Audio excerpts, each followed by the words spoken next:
ये कहानी अम्मा सकीना की है, जिसे उसके बेटे ने बीवी के कहने पर घर से निकाल दिया, मगर उसका वफादार कुत्ता हर कदम पर उसके साथ खड़ा रहा।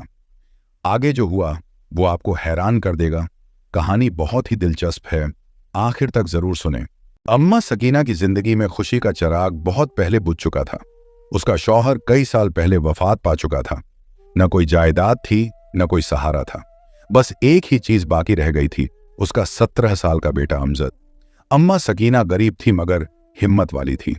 हर सुबह अंधेरे में उठती, फटे हुए दुपट्टे को ठीक करती और घरों में काम काज के लिए निकल जाती। कभी बर्तन मांजती, कभी कपड़े धोती, कभी किसी के बच्चों को संभालती। जो थोड़े बहुत पैसे मिलते उन्हीं से घर का चूल्हा जलता और अमजद की पढ़ाई चलती। अमजद अभी सिर्फ 17 साल का था, मगर अम्मा की आंखों का ख्वाब था। वह चाहती थी कि उसका बेटा पढ़ लिख कर इस गरीबी की जंजीर तोड़ दे। रात को जब अम्मा सकीना थकी हारी लौटती तो अमजद उसका इंतजार कर रहा होता। कभी पानी देता, कभी उसके पांव दबाता। अम्मा सकीना बेटे को देखकर बस इतना कहती, बेटा मैं थक जाती हूं मगर तेरे लिए सब कुछ सह लेती हूं। वह नहीं जानती थी कि वक्त उसके लिए एक और बड़ी आजमाइश तैयार कर रहा है। वक्त गुजरता गया। अमजद पढ़ने में अच्छा था। 4 साल से वह उसी स्कूल में पढ़ रहा था जहां उसकी दुनिया आहिस्ता आहिस्ता बदलने लगी। स्कूल की एक क्लास में एक लड़की थी, रूबीना। खामोश, संजीदा और अमजद की तरह किताबों में गुम रहने वाली। शुरू में बस नजरें टकराती थी, फिर हल्की सी मुस्कुराहट, फिर आहिस्ता आहिस्ता बातें होने लगीं।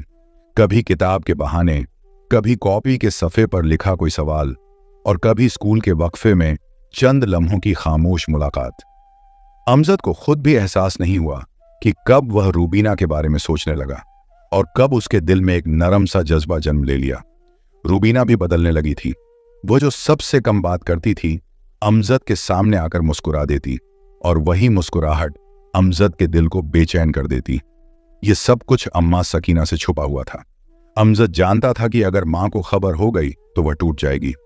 वह हर रोज मां के सामने वही सादा सा बेटा बनता जो पढ़ाई और मुस्तकबिल के ख्वाब देखता है। मगर स्कूल की 4 दीवारी के अंदर एक अलग अमजद था जो मोहब्बत को सच समझ बैठा था। उसे नहीं मालूम था कि यह मोहब्बत उसकी मां की कुर्बानियों पर कितनी भारी पड़ने वाली है, और वह यह भी नहीं जानता था कि रूबीना की जिंदगी के पीछे एक ऐसी हकीकत छुपी है जो सब कुछ बदल कर रख देगी। वक्त अपनी रफ्तार से गुजरता रहा।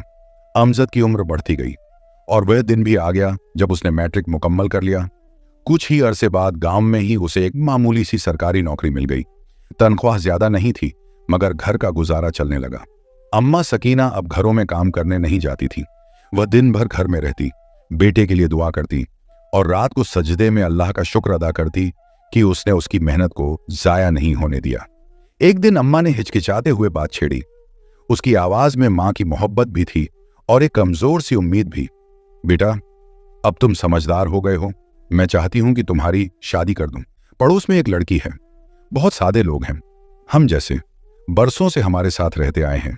अमजद कुछ लम्हे खामोश रहा, फिर उसने नजरें झुकाकर कहा, नहीं अम्मा, मैं शादी अपनी पसंद से करूंगा। यह अल्फाज अम्मा सकीना के दिल में तीर की तरह लगे। उन्होंने सब्र करते हुए पूछा, किस लड़की से बेटा? तब अमजद ने उस घर का नाम लिया जहां की लड़की उसके साथ स्कूल में पढ़ती थी, वही लड़की जिसे वह दिल ही दिल में अपना मान चुका था। अम्मा सकीना ने बात आगे नहीं बढ़ाई। वह खामोश रहीं, मगर उनके दिल में एक अजीब सा खौफ उतर गया। वह नहीं जानती थी कि यही खामोशी कल उनकी सबसे बड़ी चीख बनने वाली है। वह समझ गई थी कि अब इनकार की गुंजाइश नहीं रही। कुछ लम्हों बाद उन्होंने आहिस्ता से कहा, अगर यही तुम्हारी खुशी है तो मैं इसे अल्लाह पर छोड़ती हूं। चंद दिन गुजर गए। अमजद की जिद कम होने की बजाय और बढ़ती चली गई। एक दिन उसने साफ लफ्जों में कहा, अम्मा, अब आप खुद चलकर रूबीना के घर मेरा रिश्ता मांग आइए। अम्मा सकीना ने बेटे को देखा। दिल ने इनकार चाहा मगर बेटे की जिद के आगे खामोश हो गई। अगले दिन वह सादा सा दुपट्टा ओढ़कर रूबीना के घर पहुंच गई। दरवाजे पर दस्तक दी। दरवाजा खुला। सामने सफिया खड़ी थी, करीब 40 साल की उम्र, आंखों में हिसाब किताब और लहजे में सख्ती। अम्मा सकीना ने सलाम किया और सीधे बात कही, मैं अपने बेटे अमजद के लिए आपकी बेटी रूबीना का रिश्ता मांगने आई हूं।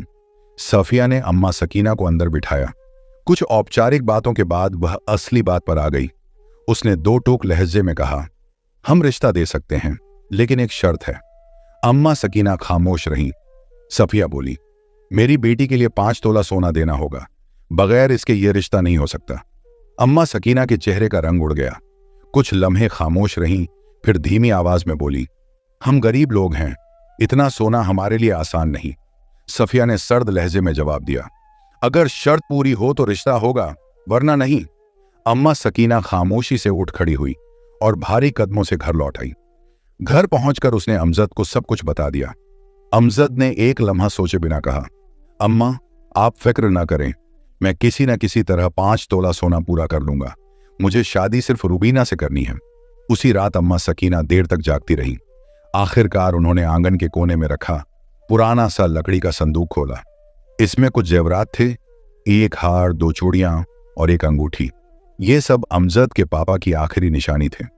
अम्मा ने जेवरात हाथ में लिए और बेटे को पास बुलाकर कहा, बेटा ये तेरे पापा की आखिरी अमानत है, आज तेरे नसीब के लिए मैं इसे कुर्बान कर रही हूं।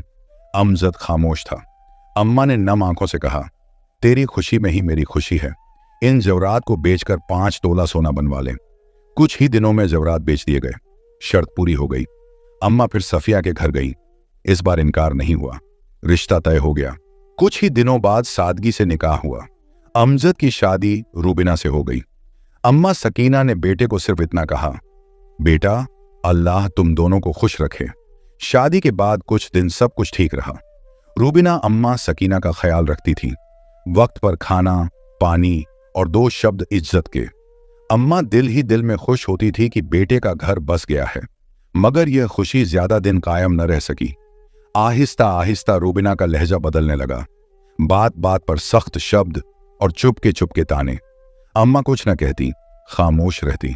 वह नहीं चाहती थी कि बेटे का घर खराब हो। इधर अम्मा की तबीयत भी बिगड़ने लगी। हर वक्त खांसी, सांस का बोझ, कमजोरी। रूबिना ने यही बातें पकड़ ली। वह रोज अमजद के कान भरने लगी, तुम्हारी मामा हर वक्त मुझे ताने देती है, मेरा दिल दुखाती है और सारा दिन खांसती रहती है। रात को भी उनकी खांसी से मेरी नींद खराब हो जाती है। इस घर में सुकून ही नहीं रहा। कुछ दिन अमजद खामोश रहा, मगर रोज रोज की बातों ने उसके दिल में जहर भर दिया। एक दिन अमजद फट पड़ा। उसने अम्मा से सख्त लहजे में कहा, अम्मा तुम हर वक्त खांसती रहती हो और मेरी बीवी को बुरा भला कहती हो। या तो तुम यह घर छोड़ दो या फिर हम दोनों चले जाएंगे। अम्मा सकीना के कदम लड़खड़ा गए। आंखों में आंसू थे, मगर आवाज नर्म रही। उसने बस इतना कहा, बेटा अगर तेरी खुशी इसी में है तो मैं खुद ही यह घर छोड़ दूंगी। इसी घर में अम्मा का एक काला सा कुत्ता था, खामोश, वफादार। अम्मा ने इसे अपने साथ लिया और बिना पीछे देखे इस घर से निकल गई। गांव की सुनसान गलियों से गुजरते हुए वह आगे सुनसान रास्ते की तरफ बढ़ गई। वहां एक घना सा पेड़ नजर आया, छायादार और सुरक्षित। अम्मा सकीना ने दिल में सोचा, यही ठिकाना बना लूं, यही मेरी पनाह होगी। पेड़ के नीचे पहुंचकर पुराने कपड़े और कुछ सामान बिछाकर वह छोटी सी झोपड़ी जैसी जगह तैयार कर लेती है। झोपड़ी में बैठते ही आंखों से आंसू फूट पड़े, मगर वह खामोश रही।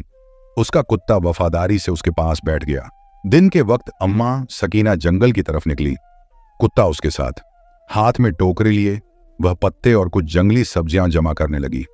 कुत्ता हर कदम पर उसके इर्द गिर्द घूमता और अम्मा की हिफाजत करता। जमा करने के बाद अम्मा सकीना वापस झोपड़ी पहुंची। लाए हुए पत्ते वो छोटी सी चटनी बनाकर खाती है और वफादार कुत्ते को भी थोड़ा सा खिलाती है। कुछ लम्हों के लिए सुकून मिलता है, मगर दिल में गम और यादें अब भी गूंज रही थीं। कुत्ता वफादारी से उसके पास बैठा रहा, उसकी तन्हाई का सबसे बड़ा सहारा। अमजद और रूबीना घर में थे। इब्तिदाई दिनों में सब कुछ ठीक लग रहा था। रूबीना ने हंसकर खाना बनाया, घर को साफ रखा और अमजद के सामने खुशी का तस्सुर दिया। अमजद भी खुद को मुतमईन महसूस करता रहा कि अब घर में सुकून है। वे दोनों मिलकर रोजमर्रा के काम करते, खाते और वक्त गुजारते। अमजद दिल ही दिल में सोचता, अब शायद जिंदगी आसान हो जाएगी, अम्मा की गैर मौजूदगी में कुछ सुकून मिलेगा। रूबीना भी यह महसूस करती, अब घर में मेरी बात चलेगी और अमजद के फैसले मेरे अनुसार होंगे। कुछ दिन गुजर गए, मगर गांव में यह बात छिप नहीं सकी। लोग देखने लगे कि अम्मा सकीना अब घर में नहीं है। कुछ ने पूछा, कुछ ने सरगोशियां की, जल्दी ही गांव में खबर फैल गई। अमजद और उसकी बीवी रूबीना ने अपनी मां को घर से निकाल दिया है। गांव वाले एक दूसरे से बातें करने लगे, अल्लाह किसी को ऐसी औलाद ना दे जो अपने माता पिता को इस तरह छोड़ दे। ये कैसी बेटी और बेटा है, मां को घर से निकाल दिया और सकीना जैसी मां को तकलीफ में छोड़ दिया। कुछ लोग उदास हुए, कुछ अफसोस करते हुए सर हिला रहे थे। हर जबान पर यह बात थी कि अम्मा सकीना अकेली रह गई। कुछ दिनों बाद रूबीना की मां सफिया अमजद और रूबीना के घर पहुंची। सलाम दुआ के बाद वह आंगन में बैठ गई। कुछ लम्हे चुपचाप गुजर गईं, फिर उसने सीधे सवाल किया, अम्मा सकीना कहाँ है? रूबीना ने साफ और बेझिझक आवाज में जवाब दिया, मां हर वक्त हमें ताने देती थी, दिन रात खांसती रहती थी और हमारा सुकून बर्बाद कर रही थी। हमने सोच समझकर यह फैसला किया कि उन्हें घर से निकालना बेहतर है और फिर हमने ऐसा किया। सफिया ने गंभीरता से सिर हिलाया और कहा, चलो बेटी, अच्छा हुआ, अब आप दोनों को सुकून मिलेगा, जिंदगी सुकून से गुजरेगी। कुछ देर बाद सफिया ने अमजद से कहा, बेटा मुझे 20,000 रुपये चाहिए, मेरी सेहत ठीक नहीं, मुझे डॉक्टर के पास जाना है। अमजद ने दिल ही दिल में सोचा, मगर आखिरकार मजबूर होकर पैसे निकालकर सफिया को दे दिए। सफिया ने पैसा लेकर चुपचाप मुस्कुराई, लेकिन उसके चेहरे पर चालाकी साफ दिख रही थी। वह दिल ही दिल में योजना बना रही थी कि यह पैसा कैसे अपने फायदे के लिए इस्तेमाल करे। कुछ देर बाद सफिया ने कहा, अच्छा बेटा, मैं चलती हूं। फिर वह चुपचाप नजरें घुमाते हुए घर वापस आ गई। समय गुजरता गया। रूबीना भी अमजद से पैसे इकट्ठा करने लगी। हर छोटी बड़ी जरूरत के लिए वह लगातार कहती, यह लाना है, आज वह लाना है, अभी यह चाहिए, अभी वह चाहिए। अमजद शुरू में सब्र करता रहा, दिल ही दिल में सोचता कि यह सब घर के सुकून और रोजमर्रा के लिए जरूरी है। मगर दिन ब दिन यह मांगें बढ़ती गईं। उसके दिल में बेचैनी और थकान पैदा होने लगी। वह देखता कि रूबीना हर बात पर जिद करती, हर चीज अपने हक में चाहती और कभी खुश नहीं होती। कभी वह चुप रहता, कभी दिल ही दिल में गुस्सा आता, मगर मजबूर था कि पैसे देकर घर का संचालन बनाए रखे। उसके चेहरे पर थकावट और दिल की भारीपन साफ दिखने लगी। वह सोचता, काश कोई दिन ऐसा आए जब यह बोझ हल्का हो जाए और घर में सुकून वापस आ जाए। लेकिन वह नहीं जानता था कि रूबीना भी एक चालाक औरत है, जो अमजद के भरोसे और मोहब्बत का फायदा उठाकर एक दिन उसे भी बेचकर खा जाएगी। दूसरी तरफ अम्मा सकीना की जिंदगी पूरी तरह बदल गई थी। वह रोजमर्रा की तरह दिन के समय जंगल जाती, कुछ पत्ते और खाने पीने की चीजें इकट्ठा करती और वापस आकर उन्हें खाती। खाने के बाद दिल से अल्लाह का शुक्र अदा करती। उसका वफादार काला कुत्ता हर समय उसके साथ रहता, उसकी रक्षा करता और तन्हाई में उसका सहारा बनता। एक दिन रूबीना अपने कमरे में गई। वह अपने संदूक की तरफ बढ़ी और एहतियात से जेवरात निकालने लगी। हर एक जेवर उसे धीरे से अपने दुपट्टे के फोल्ड्स में छुपाया, जैसे किसी कीमती खजाने को राज में महफूज कर रही हो। आंखों में चालाकी थी और होंठों पर हल्की मुस्कान। हर हरकत में होशियारी और मुहतात अंदाज साफ नजर आ रहा था। कुछ लम्हों के बाद रूबीना आंगन में अमजद के पास पहुंची। उसने नरमी से कहा, मैं अपनी मां के घर जा रही हूं, शाम तक वापस आ जाऊंगी। अमजद ने सिर हिलाते हुए कहा, ठीक है, शाम तक वापस आ जाना। रूबीना ने गहरी सांस ली, अपने इरादे को दिल में मजबूत किया और चुपके से घर की दहलीज पार की, जैसे हर कदम पर वह अपनी मंसूबा बंदी की राह पर आगे बढ़ रही हो। रूबीना जब घर के गेट तक पहुंची, दरवाजा उसकी मां सफिया ने खोला। सफिया ने हैरत से पूछा, बेटी रूबीना, खैरियत तो है? रूबीना ने मुस्कुराते हुए कहा, हाँ अम्मा, खैरियत है। फिर दोनों आंगन में अंदर गईं और चारपाई पर बैठ गईं। खामोशी में कुछ लम्हे गुजरे, लेकिन दोनों के दिल में एक दूसरे के लिए जज्बात और सोच की गहराई स्पष्ट थी। रूबीना ने आहिस्ता से अपना दुपट्टा खोला और जेवरात निकालकर अपनी मां सफिया के सामने रख दी। सफिया की आंखों में खुशी और थोड़ी हैरत झलक रही थी। वह समझ गई थी कि ये जेवरात सिर्फ कीमती चीजें नहीं, बल्कि अमजद के भरोसे और मोहब्बत का भी हिस्सा है। सफिया ने नरम लहजे में कहा, पीटी, अमजद का भरोसा हमारे हाथ में है, इसे कभी बेकार में जाया ना होने देना। रूबीना ने हल्की सी मुस्कान दी और दिल में अपने इरादे मजबूत किए। दूसरी तरफ अमजद बदल सा गया था। वो अक्सर खामोश बैठा रहता, नजरें झुकी होती और दिमाग कहीं और। दिल में बार बार एक ही ख्याल आता, शायद मुझसे गलती हो गई, अम्मा को घर से नहीं निकालना चाहिए था।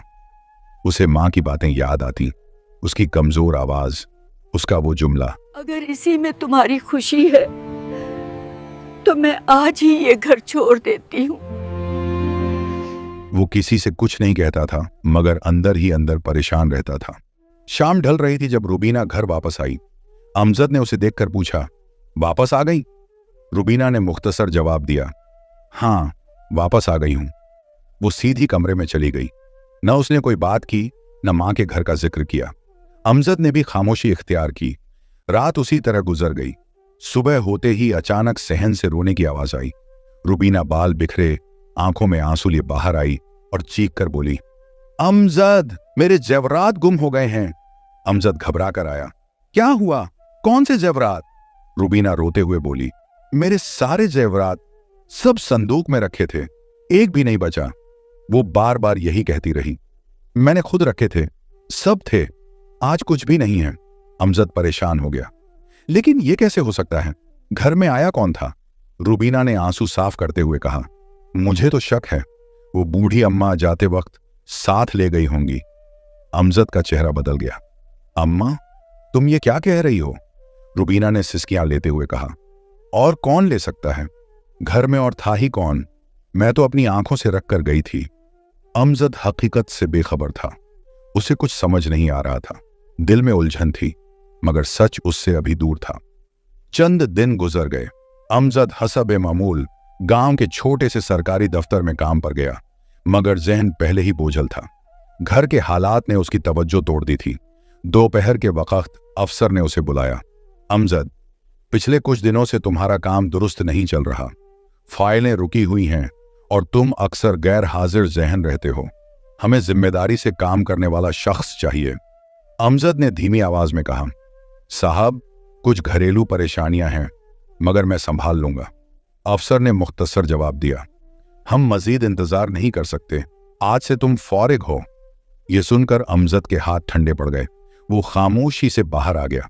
उसे यूं लगा जैसे जमीन कदमों के नीचे से खिसक गई हो। शाम को वो आहिस्ता कदमों से घर पहुंचा। रुबीना ने दरवाजा खोला और उसके चेहरे की परेशानी देकर पूछा, क्या हुआ? अमजद ने नजरें झुकाकर कहा, आज दफ्तर से जवाब मिल गया, मेरी नौकरी खत्म हो गई है। रुबीना एकदम घबरा गई। क्या? नौकरी चली गई? अब घर का खर्चा कैसे चलेगा? हम क्या करेंगे? अमजद ने गहरी सांस ली। आवाज भारी थी। जो होना था हो गया। अल्लाह बड़ा है, वही कोई रास्ता निकालेगा, तुम फिक्र न करो। मगर उसके दिल के अंदर बेचैनी बढ़ चुकी थी। उसे महसूस हो रहा था कि मुश्किलात का सिलसिला अभी खत्म नहीं हुआ। वक्त गुजरता गया। अम्मा सकीना एक दिन जंगल में कुछ जंगली सब्जियां और पत्ते इकट्ठा कर रही थी। हाथ में टोकरी थी और कुत्ता कुछ फासले पर उसके साथ चल रहा था। अचानक कुत्ते की नजर जमीन पर चमकती हुई चीज पर पड़ी। कुत्ता फौरन रुक गया, उसे अपने मुंह में पकड़ लिया और सीधे अम्मा सकीना के पास ले आया। अम्मा सकीना ने जब वह चीज देखी तो हैरान और खुश हो गई। उसने देखा कि यह एक चमकता हुआ नायाब हीरा था। अम्मा सकीना ने उसे अपने पास रख लिया और दिल ही दिल में खुश हो गई। अम्मा सकीना जब झोपड़ी वापस पहुंची तो उसने टोकरी से वह नायाब हीरा निकाला। हीरा निहायत खूबसूरत और कीमती था, चमकदार और नायाब। अम्मा सकीना ने उसे एहतियात से अपने पास रख लिया, सोचकर कि शायद यह हीरा मुश्किल वक्त में काम आए। दिल ही दिल में वह खुश थी और उसे संभाल कर सुरक्षित कर लिया। एक दिन अमजद घर के सहन में बैठा हुआ था। दिल भारी और चेहरे पर उदासी छाई हुई थी। रुबीना खामोशी से उनके पास बैठी थी, आंखों में चमक मगर दिल में ठंडी बेरुखी। अमजद के जहन में परेशानी की गहराई थी। नौकरी खत्म, कोई जरिया ए मुआश नहीं और हालात दिन ब दिन बिगड़ते जा रहे थे। इतने में सफिया, रुबीना की मां, अचानक घर में दाखिल हुई और अमजद के सामने बैठ गई। उन्होंने बिना झिझक कहा, बेटा, मुझे 50,000 रुपये की जरूरत है। मुझे किसी को पैसे देने हैं, तुम यह रकम दे दो। अमजद ने सर झुकाते हुए, आवाज भारी, दिल परेशान, जवाब दिया, अम्माम, मेरी नौकरी खत्म हो गई है और इस वक्त हमारे हालात खराब हैं। मेरे पास पैसे नहीं हैं। सफिया के चेहरे पर गुस्सा साफ दिख रहा था। पैसे नहीं हैं? फिर यह घर खाली कर दो। ये तुम्हारा नहीं, ये मेरी बेटी के जहाज में आया था। अमजद, ये तुम्हारी मां से मैंने पहले ही तय कर लिया था। 5 तोला सोना और यह घर, अब तुम इसे खाली करो। अमजद की आंखों से आंसू बहने लगे। दिल भारी था। अम्मा, ये क्या कह रही हैं? खुदा के लिए ऐसा ना करें, मुझ पर और मेरी बीवी पर रहम करें। सफिया ने ठंडी और सख्त आवाज में कहा। कौन सी बीवी? वह अब तुम्हारी नहीं रही। तुम उसका ख्याल नहीं रख सकते, न उसे इज्जत देते हो न सहारा। अभी निकल जाओ, वरना मैं पुलिस बुलाऊंगी। यह घर मेरी बेटी का है, तुम्हारे लिए कुछ नहीं। अमजद के सीने पर बोझ सा था, आंखें नम हो गईं। वह भारी कदमों से घर की दहलीज पार करके बाहर निकला। रुबीना और सफिया मुस्कुरा रही थीं, हर चीज उनके हक में थी। गांव की सुनसान गलियों में अमजद कदम बकदम चलता रहा। दिल टूटा और आंखें भर आईं। एक सुनसान जगह पर पहुंचकर वह बैठ गया और झारों कतार रोने लगा। मेरे साथ यह सब क्या हुआ? अब मैं कहां जाऊं? मैं क्या करूं? काश मैंने अपनी मां को घर से ना निकाला होता। काश मैंने अपनी जिद न की होती। काश मैंने मां की बात सुनी होती। लेकिन समय हाथ से निकल चुका था। वह खुद से सोच रहा था, क्या मेरी मां जिंदा होगी? वह किस हाल में होगी? काश एक बार मुझे उसे देखने का मौका मिले। आहिस्ता आहिस्ता वह सुनसान रास्ते पर चलने लगा, उम्मीद लिए कि कहीं उसे अपनी मां मिल जाए। काफी दूर जाने के बाद उसे एक पेड़ नजर आया और उसके नीचे एक छोटी झोपड़ी बनी हुई थी। जब वह करीब पहुंचा तो देखा कि अम्मा सकीना वहां बैठी हैं और उनका वफादार कुत्ता भी साथ था। अमजद हैरान और परेशान हो गया, आंखों में आंसू भर आए और चौंक कर बोला, मां, आप यहां? अम्मा सकीना ने नरम लहजे में कहा, हां बेटा, मैं यहां हूं। अमजद रोते हुए अम्मा के कदमों में गिर गया और बोला, मां, मुझे खुदा के लिए माफ कर दीजिए, मुझसे बहुत बड़ी गलती हुई है। अम्मा सकीना ने अपने बेटे को सीने से लगा लिया, आंखों में आंसू आ गए। दिल नरम होने की वजह से मां ने कहा, बेटा, मां मां होती है, चाहे बेटा जितना भी नाफरमान हो, मां का दिल हमेशा नरम होता है। अमजद ने रोते हुए सारा किस्सा अम्मा को सुनाया। अम्मा ने कहा, बेटा, मैंने तुमसे कहा था, मगर तुमने मेरी बात नहीं मानी। अब फिक्र मत करो, मैं तुम्हारे साथ हूं। फिर अम्मा ने टोकरी से वह नायाब हीरा निकाला और कहा, बेटा, यह देखो, मैंने तुम्हारे लिए संभाल कर रखा था। मुझे पता था कि एक दिन मेरा बेटा जरूर आएगा। यह बहुत कीमती हीरा है, इसे बेचकर हम अपनी जिंदगी बदल सकते हैं। अमजद की आंखों में खुशी के आंसू आ गए। उसी दिन अम्मा सकीना, अमजद और वफादार कुत्ते ने वह हीरा लेकर शहर में एक दुकानदार के पास बेचने के लिए गए। दुकानदार ने हीरा देखकर हैरानी से कहा, यह नायाब हीरा आपके पास कहां से आया? अम्मा सकीना ने कहा, बस अल्लाह ने हमें दिया है। दुकानदार ने कहा, इस हीरे की कीमत बहुत ज्यादा है, मेरे पास इसका सारा पैसा नहीं है, आप इसे किसी बड़ी दुकान पर ले जाएं। फिर अम्मा सकीना, अमजद और कुत्ते ने हीरा लेकर एक बड़ी दुकान पर गए। दुकानदार ने हीरा देखा और कहा, यह तो बहुत नायाब हीरा है, मेरे पास कुछ नकदी और कुछ गहने हैं, यह आप ले लें और यह हीरा मुझे दे दीजिए। बैग भारी था, इसमें नकद और गहने रखे हुए थे। अमजद ने उसे हाथ में उठाया और तीनों वहां से निकल गए। कई दिनों बाद अमजद और अम्मा सकीना ने शहर में अपने लिए एक सुंदर और बड़ा बंगला खरीदा और वहां खुशी खुशी अपनी नई जिंदगी की शुरुआत की। दोस्तों, मां मां होती है, चाहे वो झोपड़ी में हो या महल में। हमेशा अपने वालदेन की इज्जत करो और उनका एहतराम करो। अगर आपको ये स्टोरी पसंद आई हो तो चैनल को सब्सक्राइब करना ना भूलें। मिलते हैं अगली स्टोरी में। ऐसे ही मजीद दिल छू देने वाली स्टोरियों को देखने के लिए नूर राइट्स चैनल को सब्सक्राइब करें।